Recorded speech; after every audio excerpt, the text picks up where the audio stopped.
Hey there everybody, AJ back with some more lore from the archives of Dungeons & Dragons. Today, let's talk about wights, a form of undead with a twisted and hungry will for life, turned to murderous evil. The name Wight has a long lineage but takes on the meaning we use in Dungeons & Dragons from J.R.R. Tolkien's Barrow Wights from the Lord of the Rings Fellowship of the Rings from Middle-earth. They have been a part of the game since the White Box set published in 1974, and while they have remained unchanged up to the present-day version of the game, there have been a great many iterations of the basic concept, including the Lava Wight, Winter Wight, Dust Wight, Vile Wight. Dust Wights are formed by a conjunction of elemental earth and negative energy. They destroy all creations of stone and metal, while Vile Wights are have exposed innards which flail out like serpents, each ending in a bile-dripping mouth. There is a white undead dragon, detailed in Dragon Magazine 234 in October of 1996, with an article that talks about many undead versions of dragons. It basically states, a white dragon must inhabit an intact dragon corpse. However, the time required to prepare the body generally means that the animated body is in a state of advanced decomposition by the time it rises. Most are similar in appearance to a dragon zombie, except they have glowing eyes and can be mistaken for Dracoliches. The dragon must have at least been of young adult age when it died, and white dragons are best created from especially vicious or territorial evil dragons. The black, red, white, topaz, and brown dragon species make excellent candidates. The tattered wings of a white dragon allow fairly poor flight maneuverability. These creatures are harmed only by magical weapons and are immune to cold. White dragons inflict normal claw and bite damage, but also drain energy on a successful bite or claw attack. Multiple hits on an opponent in the same round do not stack the energy drain, and an intelligent living creature completely drained of life levels by a white dragon becomes a normal but weaker wight under the control of the white dragon. White dragons have some memory of their former existence, and about a quarter of them retain their spellcasting ability. They dislike bright light and avoid it, though it does them no actual harm. So in many ways they're similar to normal wights, except these are unique in which they're created by an evil necromancer. Dragon Magazine 300 presents a few undead templates, including the wight, and describes a wight thus. A wight's appearance is a weird and twisted reflection of the form it had in life. Its wild, frantic eyes burn with malevolence. Its leathery, desiccated flesh is drawn tight across its bones, and its teeth have grown into sharp, jagged needles. Wights lurk in barrow mounds, catacombs, and other places thick with the aura of death, where they nurture their hatred. They seek to destroy all life, filling graveyards with their victims and populating the world with their horrid progeny. This article includes an example of the pungent and lethal troglodyte wight, highlighting the fact that the transformation into a wight doesn't remove any of the combat prowess and special abilities the creature had in life. And here we see that wights differ from the modern version in that they do not kill through their ability to drain the life of their victims. They raise them as zombies, not as zombies, but as wights. So that's kind of interesting. In Dragon 348, we have the Ecology of the Wight, written by Graham Davis and moodily illustrated by Peter Bergting. From an interesting perspective, his drawings. I'll be drawing heavily on this excellent article. Well, mostly. The Wight is most recently brought to popular mass media culture with the depiction of the White Walkers in the series Game of Thrones. The White Walkers are actually closer to the 5th edition version of the Wight than the older editions of D&D. So let's take a look at why that is, and why I think the modern Wight is a better creature design, just from a Dungeon Master's point of view. Previously, when a Wight managed to drain the victim of all their vital energy, they would rise under its command as a lesser Wight, which is fine if you want to create a plague of Wights overrunning the entire world. But this never really clicked with me, as it felt that it conflicted with the nature and origin of the Wight, particularly in folklore. One particular story stems, this is from my own folklore, stems very, very long way back to Norway, where a poor farmer was struggling to make ends meet and needed to hire a farmhand to work for him, as otherwise he would not have been prepared for the winter months. And he happened to bargain with this damned evil man who, instead of asking for money in exchange for his work, basically said he would take one of the farmer's daughters, which is totally uncool with the farmer, but he was faced with either making this bogus deal or everyone freezing and starving to death come winter. The creep worked hard, but he was a truly horrible man and nobody could stand being in the same room with him, the daughters in particular.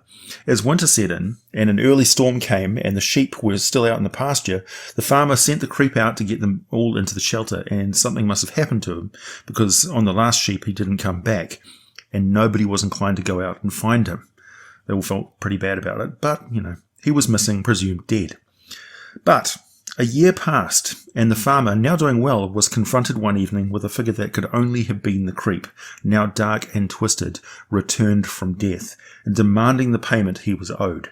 The farmer knew that money would not cut it, and to send his daughter with this thing would be a fate worse than her own death. So he went in the longhouse and barricaded the door. Outside, there were screams of animals, and the following morning his horse was torn to pieces, and he knew it was only going to get worse. So he decided to do something about it. That evening, he sent everyone elsewhere and slept in his daughter's bed, and sure enough, the creep showed up and grabbed him. The farmer would not budge and clung to the timbers with superhuman strength born of terror. The creep was set upon, and the farmer took to the fight outside, where he finally put the horrible creature to death. But something dark went into him, and he lived the rest of his days in gloom and despair. Such was the lingering evil of the Wight. That was cutting a long story very short, but you get the idea. Wights are most commonly the soul and body of someone who, or something that was both highly motivated and very evil while they're alive, despotic rulers and evil archwizards, that sort of thing, who have died and refused to pass on to the afterlife.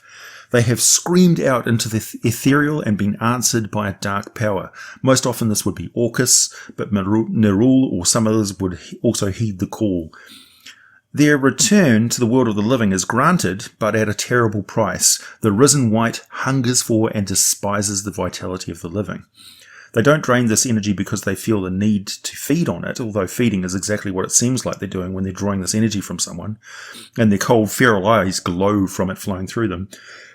This life drain, they drain this life away to kill that person and to desecrate it, but they do it also because they enjoy causing pain and instilling fear. They savour the vitality as it passes through them, a brief sensation of what it once was to be alive. But it's gone all too quickly, leaving them again only filled with their own cold fury.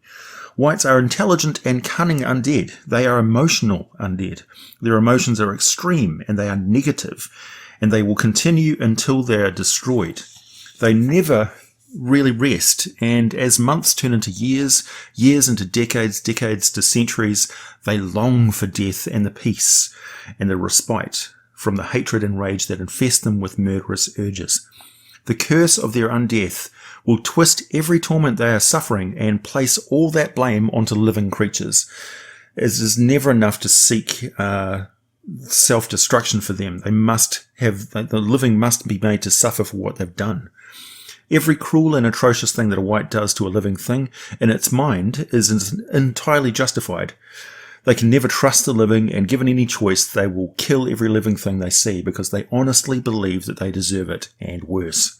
This makes them difficult to deal with in the company of any non-undead. As in a mixed army of darkness, they need to be kept well away from any living troops, or tightly under control and under constant supervision. Also, they are self-generated undead. It is extremely difficult to create a Wight through necromancy. In fact, it may have been the study of Wights that led to the ritual methods of creating a lich or a mummy. In 5th edition, when a Wight attacks with its energy drain, it does necrotic hit point damage. The victim feels bone-aching cold and a lot of pain. They must make a constitution saving throw, or their hit point maximum is reduced by the same amount of damage they took, which means they can't be magically healed back to full health. This reduction can only be restored from a long rest, and if the Wight reduces their maximum hit points to 0, the victim dies. No death saving throw is possible because they can't recover any hit points.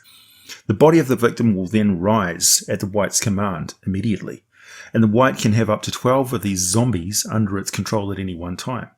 This is not limited to humanoids. A Wight can ride a zombie drake. It can create swarms of zombie rats. It could even make a zombie plant.